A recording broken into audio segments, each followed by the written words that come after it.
Hello friends, welcome to crazy G का trick. दोस्तों, आज का वीडियो लेक्चर काफ़ी ज़्यादा महत्वपूर्ण होने वाला है क्योंकि आज के वीडियो लेक्चर में हम साइंस एंड टेक के अंतर्गत एक महत्वपूर्ण टॉपिक को डिस्कस करने वाले हैं। टॉपिक का नाम है डिफेंस टेक्नोलॉजी या फिर रक्षा प्रौद्योगिकी। किसी भी एग्जाम के दृष्टिकोण से महत्वपूर्ण टॉपिक होता है और यहाँ से एग्जाम में हमें क्वेश्चन भी देखने को मिलते हैं, तो वीडियो लेक्चर को अंत तक जरूर देखिए। आज का वीडियो लेक्चर काफ़ी ज़्यादा महत्वपूर्ण होने वाला है। इस टॉपिक की पीडीएफ चाहिए है तो आप हमारी क्रेजी जी के ट्रिक के एप्लीकेशन से पीडीएफ को डाउनलोड कर सकते हैं। चलिए सीधे हम पहले क्वेश्चन की ओर चलते हैं और पहला क्वेश्चन डिस्कस करते हैं। पहला क्वेश्चन है, अग्नि प्राइम बैलिस्टिक मिसाइल की मारक क्षमता कितनी है? देखिए, जो भारत का जो एक रक्षा अनुसंधान संगठन है जिसको हम डीआरडीओ बोलते हैं, तो इसके द्वारा ही विकसित ये मिसाइल है अग्नि प्राइम बैलिस्टिक मिसाइल। इसकी जो मारक क्षमता है ये 1000 से 2000 किलोमीटर है। आपको याद रखना है। यहाँ से अलग अलग टाइप से क्वेश्चन आ सकता है। इसकी मारक क्षमता पूछी जा सकती है, किस संस्था ने इसको विकसित किया है ये पूछ सकता है, किस तट से इसका परीक्षण किया गया है ये पूछ सकता है। तो कैसा भी क्वेश्चन यहाँ से आ सकता है, आपको याद रखना है। चलिए थोड़ा हम डिटेल भी देखते हैं। जून 2023 में DRDO, defence research and development organisation, जिसको हिंदी में रक्षा अनुसंधान और विकास संगठन बोलते हैं, इस संस्था के द्वारा स्वदेशी रूप से विकसित नई पीढ़ी की ये मध्यम दूरी की बैलिस्टिक मिसाइल है। क्या नाम है इसका? अग्नि प्राइम बैलिस्टिक मिसाइल। तो इसका ही उड़ीसा के तट पर स्थित एपीजे अब्दुल कलाम द्वीप, जिसको हम पहले व्हीलर द्वीप के नाम से जानते थे, तो यहाँ से इसका सफलतापूर्वक परीक्षण किया गया है। तो जैसा कि अभी मैंने आपको बताया, द्वीप का नाम पूछ सकता है। हालांकि ज़्यादातर जो मिसाइलों का परीक्षण किया जाता है इसी द्वीप से किया जाता है, एपीजे अब्दुल कलाम द्वीप। तो ये भी आपको याद रखना है। तो संस्था का नाम, इसकी रेंज कितनी है, इस मिसाइल का नाम, ये 2-3 पॉइंट आपको विशेष तौर पर याद रखने का एग्जाम में क्वेश्चन आ सकता है। इसके अलावा ये जो मिसाइल है एकीकृत निर्देशित मिसाइल विकास कार्यक्रम, integrated guided missile development programme, जिसको IGMDP बोलते हैं, इसके अंतर्गत इसको विकसित किया गया है। इसके अलावा ये इसका 6th एडिशन है, आपको याद रखना है। ठीक है, सारी डिटेल याद रख लेना, काफ़ी महत्वपूर्ण है। चलिए अगला क्वेश्चन है, हिंदुस्तान एरोनॉटिक्स लिमिटेड द्वारा निर्मित हल्का लड़ाकू हेलीकॉप्टर का नाम क्या है? तो ये भी काफ़ी महत्वपूर्ण क्वेश्चन है, यहाँ से भी एग्जाम में क्वेश्चन देखने को मिलेगा। इसका आंसर हो जाएगा प्रचंड। हमारे भारत की ही कंपनी है HAL, जिसको हम बोलते हैं हिंदुस्तान एरोनॉटिक्स लिमिटेड। ठीक है, इसका फुल फॉर्म भी एग्जाम में पूछा जा सकता है, जो कि भारत में एरोस्पेस और रक्षा और सैन्य क्षेत्र में काम करता है, जो कि एरोस्पेस के सेक्टर में कार्य करता है। तो इसके द्वारा जो निर्मित हेलीकॉप्टर है इसका नाम क्या है? प्रचंड। प्रचंड नाम का हेलीकॉप्टर इसने बनाया है। थोड़ा सा हम इसके बारे में डिटेल भी डिस्कस करेंगे। ठीक है, देखिए ये जो हेलीकॉप्टर है इसकी विशेषता क्या है? तो उच्च ऊंचाई वाले युद्ध क्षेत्र जो होते हैं यहाँ पर ये उड़ान भर सकता है। ये दुनिया का एकमात्र ऐसा लड़ाकू हेलीकॉप्टर है जो कि 5000 मीटर की ऊंचाई पर हथियारों और ईंधन के काफी भार के साथ उतरने और उड़ान भरने में सक्षम है। ठीक है, मतलब लगभग 5000 मीटर या फिर बोल लीजिए 5 किलोमीटर की हाइट में बहुत ही हैवी वेट के साथ ये युद्ध की स्थिति में वहाँ पर सामान लेकर के जा सकता है, वहाँ पर सेफ लैंडिंग कर सकता है। तो ये सब इसकी विशेषताएं हैं। इसके अलावा ये जो हेलीकॉप्टर है रडार से बचाव के लिए रडार आवेशित तकनीक का उपयोग करता है, मतलब ये रडार में नहीं आएगा दुश्मन के। इसके अलावा इसमें क्रैश प्रूफ संरचना और लैंडिंग गियर भी हैं। तो ये सारी चीज़ें भी आपको याद रखनी है। ठीक है, अगले क्वेश्चन को डिस्कस करने से पहले थोड़ा सा मैं आपको अपडेट देना चाहूँगा। यदि आप हमारे साथ जुड़ करके किसी भी एग्जाम की तैयारी करना चाहते हैं तो आप हमारी रूट एप्लीकेशन और क्रेजी जी के ट्रिक की एप्लीकेशन को डाउनलोड कर सकते हैं। यहाँ पर आपको डिफरेंट कोर्सेज मिल जाते हैं, इन कोर्सेज को आप अवेल कर सकते हैं। देखिए, यहाँ पर आपको इंडिविजुअल सब्जेक्ट की भी फैसिलिटी मिलती है और आपको डिफरेंट फाउंडेशन बैच भी यहाँ पर देखने को मिल जाते हैं। यदि आप मुझसे ज्योग्राफी पढ़ना चाहते हैं तो हमारी रूट एप्लीकेशन और क्रेजी जी की ट्रिक की एप्लीकेशन पर डिफरेंट कोर्सेज आपको ज्योग्राफी के मिल जाते हैं, तो आप मेरे कोर्सेज अवेल कर सकते हैं। जीएस फाउंडेशन पढ़ना चाहते हैं तो आरंभ बैच है हमारा, आपको जीएस फाउंडेशन स्ट्रॉन्ग करना है तो आप ये वाला बैच अवेल कर सकते हैं। लिंक डिस्क्रिप्शन बॉक्स में दी हुई है। मैक्सिमम डिस्काउंट के लिए DSCGT कूपन कोड को अप्लाई करना ना भूलें। चलिए अगला क्वेश्चन है, राष्ट्रपति द्रौपदी मुर्मू ने किस लड़ाकू विमान में ऐतिहासिक उड़ान भरी? तो इसका आंसर हो जाएगा सुखोई 30 MK। ठीक है, तो इसमें द्रौपदी मुर्मू ने 2023 में ही, अप्रैल 2023 में इन्होंने उड़ान भरी, आपको याद रखना है। इसके पहले पूर्व राष्ट्रपति जो एपीजे अब्दुल कलाम हैं, जो हमारी पूर्व महिला राष्ट्रपति प्रतिभा पाटिल जी हैं, पूर्व राष्ट्रपति रामनाथ कोविंद हैं, इससे पहले ये भी वायुसेना के लड़ाकू विमान में उड़ान भर चुके हैं, आपको याद रखना है। ठीक है, चलिए थोड़ा हम डिटेल डिस्कस कर लेते हैं। देखिए, राष्ट्रपति द्रौपदी मुर्मू ने 8 अप्रैल 2023 को असम के तेजपुर वायुसेना स्टेशन में सुखोई 30 MKI लड़ाकू विमान में ऐतिहासिक उड़ान भरी। इससे पहले एपीजे अब्दुल कलाम प्रतिभा पाटिल, रामनाथ कोविंद भी भारतीय वायुसेना के लड़ाकू विमान में उड़ान भर चुके हैं। राष्ट्रपति द्रौपदी मुर्मू से पहले देश की पहली महिला राष्ट्रपति प्रतिभा पाटिल ने 2009 में सुखोई में उड़ान भरी थी ना, जो सुखोई विमान है, तो इससे पहले प्रतिभा पाटिल ने 2009 में सुखोई में उड़ान भरी थी। तो ये कुछ अन्य डिटेल भी याद रखनी है, महत्वपूर्ण है। चलिए अगला क्वेश्चन देख लेते हैं। डीआरडीओ और भारतीय नौसेना द्वारा निम्न में से किस मिसाइल का परीक्षण किया गया? ठीक है, तो VLSRSAM मिसाइल का सफल परीक्षण किया गया, आपको याद रखना है, जो कि डीआरडीओ और भारतीय नौसेना के द्वारा किया गया है, आपको याद रखना है। ठीक, क्वेश्चन ऐसा भी आ सकता है कि इस मिसाइल का सफल परीक्षण किसके द्वारा किया गया? ठीक है, तो डीआरडीओ और भारतीय नौसेना, दोनों पॉइंट याद रखने हैं, काफी महत्वपूर्ण है। चलिए डिटेल देख लेते हैं। डीआरडीओ और भारतीय नौसेना ने 23 अगस्त 2022 को उड़ीसा के तट पर ITR चांदीपुर से इस मिसाइल का सफल परीक्षण किया है। ठीक है, इसे उड़ीसा के चांदीपुर से इंटीग्रेटेड टेस्ट रेंज ITR से लॉन्च किया गया है। ठीक है, चांदीपुर से इसको लॉन्च किया गया, आपको याद रखना है। यह जो मिसाइल है सतह से हवा पर मार करने वाली मिसाइल है, जिसे भारतीय नौसेना के लिए डीआरडीओ द्वारा स्वदेशी रूप से डिजाइन किया गया है। इसका उद्देश्य समुद्री स्किमिंग लक्ष्यों सहित निकट सीमा पर विभिन्न हवाई खतरों को निष्क्रिय करना है। और इसकी मारक क्षमता कितनी है? तो लगभग 50 किलोमीटर की मारक क्षमता है, आपको याद रखना है। चलिए अगला क्वेश्चन देख लेते हैं। निम्न में से वायुसेना का कौन सा विमान राजस्थान के सूरतगढ़ के पास दुर्घटनाग्रस्त हो गया? तो इसका आंसर हो जाएगा MiG-21 अभी हमने डिस्कस किया था जिसमें, ठीक है, तो MiG-21 इसका आंसर हो जाएगा, आपको याद रखना है। 8 मई 2023 को राजस्थान के सूरतगढ़ के पास ये दुर्घटना हुई, और जिसमें MiG-21 जो विमान है वायुसेना का, ये एक घर के ऊपर गिरने से इसमें 3 लोगों की मृत्यु भी हो गई, जबकि पायलट सुरक्षित रूप से बाहर निकल गया, उसे मामूली चोटें आई। ठीक है, तो ये याद रखना कहाँ पर ये घटना हुई है, कौन सा विमान दुर्घटनाग्रस्त हुआ है। MiG-21 एक सुपरसोनिक जेट लड़ाकू और इंटरसेप्टर विमान है, आपको याद रखना है। इसे सोवियत संघ में मिकोयान गुरेविच डिजाइन ब्यूरो द्वारा निर्मित किया गया है। ठीक है, तो सोवियत संघ का ये विमान था, ठीक है, आपको याद रखना है, जो कि दुर्घटनाग्रस्त हुआ है। चलिए अगला क्वेश्चन है। रक्षा मंत्री राजनाथ सिंह ने भारतीय वायुसेना विरासत केंद्र का उद्घाटन कहाँ किया? तो इसका आंसर हो जाएगा चंडीगढ़ में। अब ये जो भारतीय वायुसेना का विरासत केंद्र है, तो ये है क्या चीज़? तो देखिए, इसमें भारतीय वायुसेना के समृद्ध इतिहास को दिखाया जाएगा। कलाकृतियाँ, भित्ति चित्र, 3D डायरोमा संग्रह के माध्यम से वायुसेना के स्थापना से लेकर के अभी तक जो उसकी उपलब्धियाँ हैं, है ना, और उसका जो पूरा विकास क्रम रहा है, इसको ये दिखाएगा, आपको याद रखना है।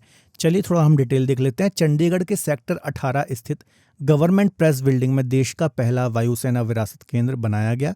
रक्षा मंत्री श्री राजनाथ सिंह ने 8 मई 2023 को चंडीगढ़ में भारतीय वायुसेना के विकास केंद्र का उद्घाटन किया। ठीक है, किन्होंने इसका उद्घाटन किया है? रक्षा मंत्री राजनाथ सिंह ने। तो ये पॉइंट भी आपको याद रखना है, यहाँ से ऐसा क्वेश्चन भी बन सकता है कि किन्होंने किया है। ठीक है, इसके अलावा भारतीय वायुसेना के समृद्ध इतिहास तथा विरासत का मूर्त रूप माने जाने वाले इस केंद्र में कलाकृतियों, भित्ति चित्र, 3D डायरोमा का संग्रह है, जो कि वायुसेना की स्थापना के बाद से इसका विकास दिखाता है।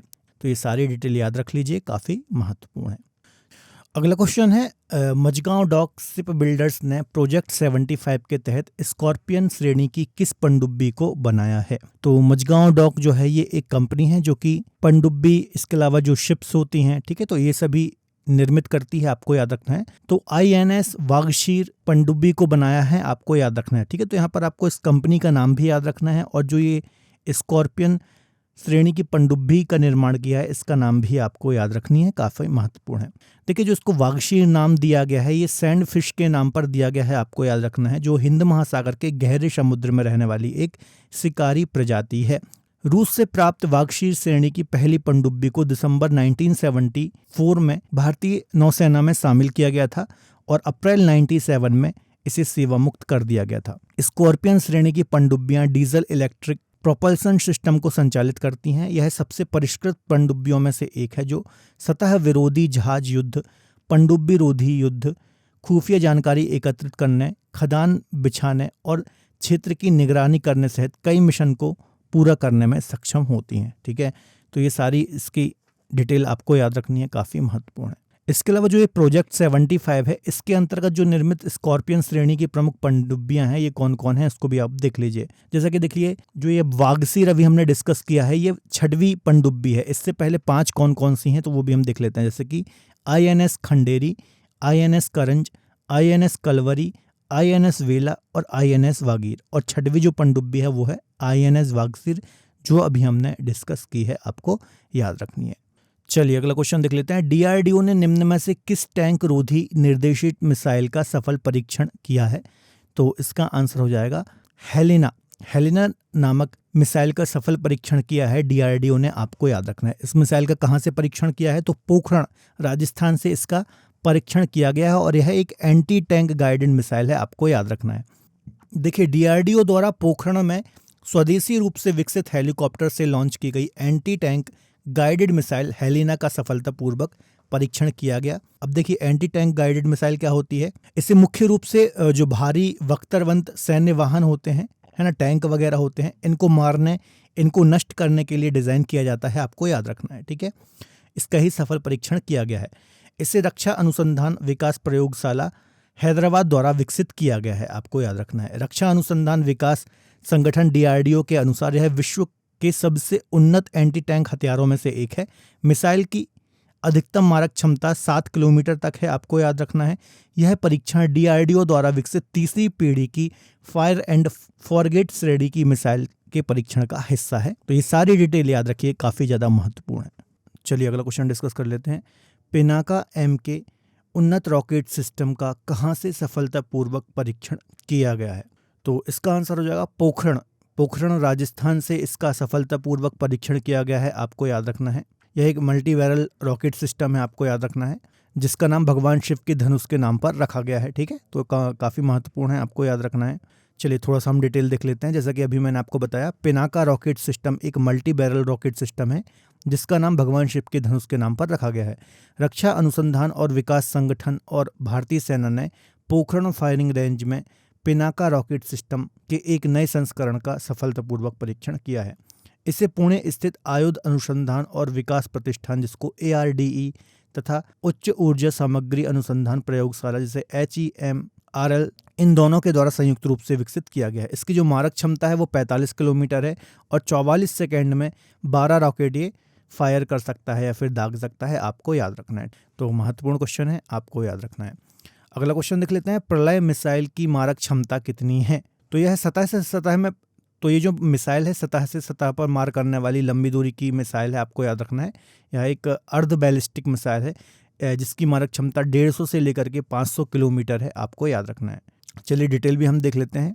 प्रलय भारत की पहली पारंपरिक अर्ध बैलिस्टिक मिसाइल है और यह सतह से सतह पर मार करती है। तो ये पॉइंट आपको याद रखना है, यहाँ से कई बार एग्जाम में क्वेश्चन आता है कि प्रलय जो मिसाइल है कैसे मार करती है। तो सतह से सतह पर ये मार करती है।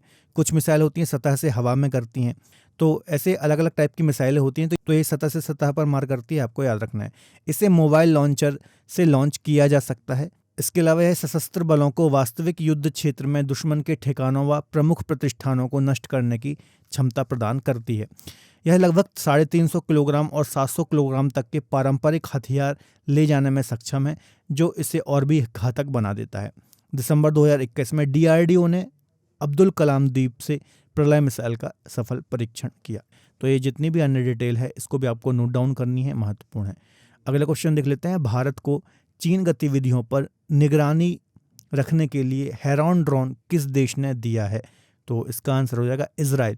इजराइल ने भारत को ये ड्रोन दिया है, आपको याद रखना है। खासतौर पर जो चीन गतिविधियां करता रहता है, घुसपैठ करता रहता है, तरह तरह की हरकतें करता रहता है, इसी की निगरानी के लिए हमने इजराइल से ये ड्रोन मंगाया है। काफ़ी आधुनिक ड्रोन है और इसकी विशेषताएं हम डिटेल में देखते हैं। ठीक है, देखिए भारतीय सेना ने निगरानी क्षमताओं को और भी उन्नत बनाने के लिए इजराइल से हेरॉन ड्रोन को प्राप्त किया है। इस ड्रोन को सेना ने तिब्बत से सटी और चीन के साथ लगी वास्तविक नियंत्रण रेखा, जिसको LAC बोलते हैं, पर तैनात किया है। ठीक है, जो चीन और भारत के बीच में लद्दाख रीजन में आप देखते हैं लाइन LAC, ठीक है, वहाँ पर इसको तैनात किया है।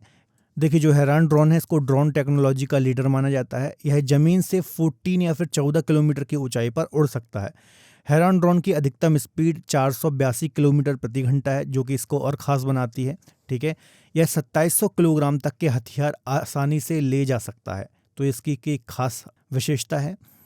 इसके हथियारों में गाइडेड बम और हवा से ज़मीन पर हमला करने वाली मिसाइलें भी शामिल हैं। ठीक है, तो काफ़ी महत्वपूर्ण ये ड्रोन है।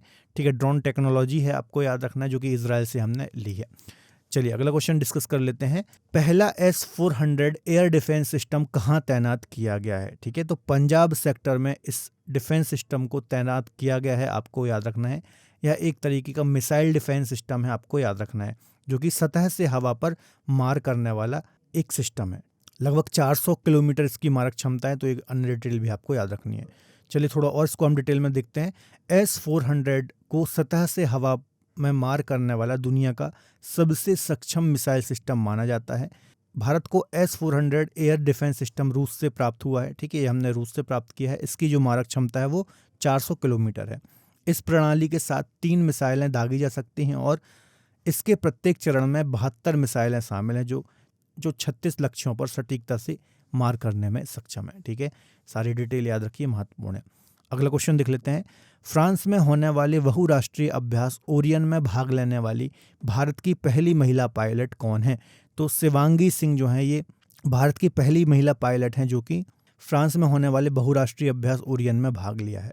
देखिए, जो शिवांगी सिंह है, ये राफेल लड़ाकू विमान उड़ाने वाली पहली महिला पायलट हैं। ठीक है, आपको याद रखना है। इसके अलावा फ्रांस में ओरियन अभ्यास में भारतीय वायुसेना का प्रतिनिधित्व इनने किया है। इस अभ्यास में अमेरिका, ब्रिटेन, फ्रांस सहित कई अन्य देशों की सेनाओं ने भाग लिया। साथ ही साथ नाटो ने भी इसमें भाग लिया है ना, नॉर्थ अटलांटिक ट्रीटी ऑर्गेनाइजेशन। इसको हमने कई बार प्रीवियस लेक्चर्स में डिस्कस किया है। अब फटाक से नाटो के बारे में जितनी भी जानकारी है, इसका हेडक्वार्टर, इसका नवीनतम सदस्य कौन बना है, इसकी स्थापना कब हुई थी, इन सभी का आंसर आप मुझे कमेंट बॉक्स में दीजिए। ठीक है, मैं आप सभी के कमेंट पढ़ता हूँ, रिप्लाई करना पॉसिबल नहीं हो पाता, लेकिन आपको इसका कमेंट में आंसर देना है। अगला क्वेश्चन देख लेते हैं। भारत डायनेमिक्स लिमिटेड ने तीसरी पीढ़ी की किस एंटी टैंक गाइडेड मिसाइल का सफल परीक्षण किया है? तो इसका आंसर हो जाएगा अमोघा 3। ठीक है, तो जो अमोघा 3 है, इसको पूर्णतः स्वदेशी रूप से विकसित किया है आपको, और यह तीसरी पीढ़ी की fire and forget anti tank guided missile है, आपको याद रखना है। ठीक है, चलिए थोड़ा हम डिटेल देख लेते हैं। भारत डायनेमिक्स, जिसको BDL बोलते हैं, ने अपनी नवीनतम तीसरी पीढ़ी के man portable anti tank guided missile Amogha 3 का फील्ड फायरिंग परीक्षण सफलतापूर्वक किया है। अमोघा 3 मिसाइल को integrated guided missile development programme के तहत स्वदेशी रूप से विकसित किया गया है, आपको याद रखना है। यह तीसरी पीढ़ी की fire and forget anti tank guided missile है। इसके अलावा इसकी मारक क्षमता कितनी है? तो लगभग 200 मीटर से 2500 मीटर तक इसकी मारक क्षमता है, तो ये बात भी आपको याद रखनी है। चलिए अगला क्वेश्चन देख लेते हैं। राष्ट्रपति द्रौपदी मुर्मू ने निम्न में से किसे प्रेसिडेंट्स कलर से सम्मानित किया है? ठीक है, तो इसका आंसर हो जाएगा INS द्रोणाचार्य। INS द्रोणाचार्य को राष्ट्रपति द्रौपदी मुर्मू ने प्रेसिडेंट्स कलर से सम्मानित किया है। ठीक है, देखिए जो INS द्रोणाचार्य है, ये भारतीय नौसेना का एक गनरी स्कूल है, आपको याद रखना है, जो कि कोच्चि केरल में स्थित है। ठीक है, जिसे द्रौपदी मुर्मू ने प्रेसिडेंट्स कलर से सम्मानित किया है। यहाँ पर नौसेना, तटरक्षक और मैरीन फोर्सेस से नौसेना अधिकारियों और नाविकों को छोटे हथियारों, नौसैनिक मिसाइलों, तोपखानों, रडार और रक्षात्मक जवाबी उपायों में प्रशिक्षण दिया जाता है। भारतीय नौसेना के शीर्ष गनरी स्कूल INS द्रोणाचार्य को अपनी उत्कृष्ट सेवाओं के लिए राष्ट्रपति कलर से सम्मानित किया गया। तो काफ़ी महत्वपूर्ण क्वेश्चन है, एग्जाम में देखने को मिल सकता है, आपको नोट डाउन करना है। अगला क्वेश्चन है, AI आधारित चेंज डिटेक्शन सॉफ्टवेयर निम्न में से किसके द्वारा विकसित किया गया है? आर्टिफिशियल इंटेलिजेंस से आधारित ये सॉफ्टवेयर है। तो रक्षा संपदा निदेशालय, directorate general of defence state के द्वारा इसको विकसित किया गया है, आपको याद रखना है। तो देखिए, रक्षा संपदा महानिदेशालय ने एक आर्टिफिशियल इंटेलिजेंस आधारित चेंज डिटेक्शन सॉफ्टवेयर को विकसित किया है, जो सैटेलाइट इमेजरी का उपयोग करके रक्षा भूमि पर अनाधिकृत निर्माण और अतिक्रमण का स्वचालित रूप से पता लगाता है। कुशल भूमि प्रबंधन और शहरी नियोजन के लिए संस्थान नवीनतम सर्वेक्षण तकनीक का उपयोग करता है, जिसमें उपग्रह फोटोग्राफी, ड्रोन इमेजिंग और भूस्थानिक उपकरण भी शामिल हैं। सारे डिटेल याद रखिए, नोट डाउन कीजिए, महत्वपूर्ण है। अगला क्वेश्चन है, भारतीय सेना के लिए quick reaction fighting vehicle medium, जिसको QRF भी शॉर्ट में बोलते हैं, नामक स्वदेशी बख्तरबंद वाहन किसके द्वारा विकसित किया गया है? ठीक है, तो टाटा कंपनी के द्वारा ये भारतीय सेना के लिए बनाया गया है या फिर इसका निर्माण किया गया है, आपको याद रखना है। चलिए इसके बारे में डिटेल देखते हैं। देखिए जो ये व्हीकल है ये पूर्णतः स्वदेशी है ना। इसके अलावा अन्य जो बख्तरबंद गाड़ियाँ होती हैं वो स्लो चलती हैं, लेकिन एक उनकी तुलना में थोड़ा तेज चलती है। इसके अलावा इस व्हीकल पर असल्ट राइफलों की गोलियों का, बमों का असर नहीं होता है। ठीक है, और सभी प्रकार के मौसमों में, हर टाइप के इलाके में लड़ने में ये सक्षम है। ठीक है, तो ये सभी इसकी विशेषताएं हैं, आपको ध्यान से नोट डाउन करनी है। चलिए अगला क्वेश्चन है, निम्न में से कौन सा युद्धपोत चेन्नई के कट्टुपल्ली से लॉन्च किया गया? तो संशोधक युद्धपोत है, इसको चीन की कट्टुपल्ली से लॉन्च किया गया है, आपको याद रखना है। देखिए भारतीय नौसेना के लिए LNT GRSE द्वारा बनाए जा रहे सर्वे वेसल्स बड़े SVL प्रोजेक्ट में 4 जहाज़ों में से जो चौथा है ये संशोधक है, जिसको 13 जून 2023 को कट्टुपल्ली चेन्नई से लॉन्च किया गया। इसके अलावा जहाज का जो नाम है इसका अर्थ क्या है? शोधकर्ता। संशोधक का मतलब है शोधकर्ता। यह एक सर्वेक्षण पोत के रूप में मतलब प्राथमिक भूमिका निभाता है। ठीक है, आपको याद रखना है, यह समुद्र संबंधी डेटा एकत्र करने के लिए नई पीढ़ी के हाइड्रोग्राफिक उपकरणों से लैस है। चलिए अगला क्वेश्चन है, भारत का पहला हाइब्रिड रॉकेट कहाँ से लॉन्च किया गया है? तो तमिलनाडु राज्य से इसको लॉन्च किया गया है, आपको याद रखना है। ठीक है, 19 फरवरी 2023 को तमिलनाडु के चेंगलपट्टू से doctor APJ Abdul Kalam satellite launch vehicle mission 2023 के हिस्से के रूप में विभिन्न राज्यों के स्कूली छात्रों द्वारा बनाया गया भारत का पहला हाइब्रिड रॉकेट लॉन्च किया गया। रॉकेट का उपयोग मौसम, वायुमंडलीय स्थितियों और विकिरणों में अनुसंधान करने के लिए किया जाएगा। Doctor APJ Abdul Kalam international foundation और स्पेन जोन इंडिया के सहयोग से मार्टिन फाउंडेशन ने doctor APJ Abdul Kalam satellite launch vehicle mission 2023 को सफलतापूर्वक पूरा किया है। चलिए अगला क्वेश्चन देख लेते हैं। हाल ही में भारत ने मिसाइल कार्वेट INS कृपाण किस देश को उपहार में दिया है? तो वियतनाम को उपहार में दिया है, आपको याद रखना है। जो INS कृपाण है यह एक खुखरी श्रेणी की मिसाइल कार्वेट है। इसे 12 जनवरी 1991 को भारतीय नौसेना में शामिल किया गया था। देखिए इसकी गति 25 समुद्री मील से अधिक है तथा यह विभिन्न हथियारों से सुसज्जित है। इसे तटीय तथा अपतटीय गश्त, सतह युद्ध, तटीय सुरक्षा, समुद्री डकैती विरोधी और मानवीय सहायता और आपदा राहत संचालन सहित कई भूमिकाएं निभाने में इसको ये सक्षम बनाता है, आपको याद रखना है। ठीक है, जो कि हमने वियतनाम को उपहार में दिया है। चलिए इसके अलावा कुछ अन्य महत्वपूर्ण जो पॉइंट हैं जो कि डिफेंस टेक्नोलॉजी से रिलेटेड हैं, इनको भी हम डिस्कस कर लेते हैं। जैसे कि INS वागीर, यह स्कॉर्पियन श्रेणी की 5वीं पनडुब्बी है जिसे हाल ही में नौसेना में शामिल किया गया है। एक है INS तरकश, यह भारत, तंजानिया और मोजाम्बिक देशों की नौसेना ने प्रथम त्रिपक्षीय अभ्यास में भाग लिया है। इस अभ्यास में भारतीय जहाज INS तरकश ने भाग लिया, आपको याद रखना है। अगला है INS Vikrant, Cochin shipyard limited द्वारा निर्मित भारत का पहला स्वदेशी विमान वाहक युद्धपोत है, जिसे हाल ही में नौसेना में शामिल किया गया है। ठीक है, तो ये भी आपको याद रखना है, किस कंपनी के द्वारा निर्मित है, यहाँ से भी क्वेश्चन आ सकता है, ये भी पॉइंट नोट डाउन करना है। अगली है जिरकॉन मिसाइल, यह एक शक्तिशाली मिसाइल है जिसका परीक्षण रूस के द्वारा किया गया है। ठीक है, तो ये पॉइंट भी नोट डाउन करना है। अगला है आयरन बीम, यह एक लेजर मिसाइल रक्षा प्रणाली है जिसका परीक्षण इजराइल के द्वारा किया गया है। इजराइल अभी काफ़ी ज़्यादा न्यूज़ में है, चूँकि अभी इजराइल और फ़िलिस्तीन के बीच में तनातनी चल रही है, युद्ध की स्थिति बनी हुई है, इस कारण से इजराइल काफ़ी ज़्यादा न्यूज़ में है। तो इसके द्वारा जो भी डिफेंस सेक्टर में जो भी काम किए गए हैं उनको आपको खासतौर पर याद रखना है। अगला है सीडोम, तो इजराइल ने सीडोम नामक नौसेना वायु रक्षा प्रणाली का परीक्षण किया है।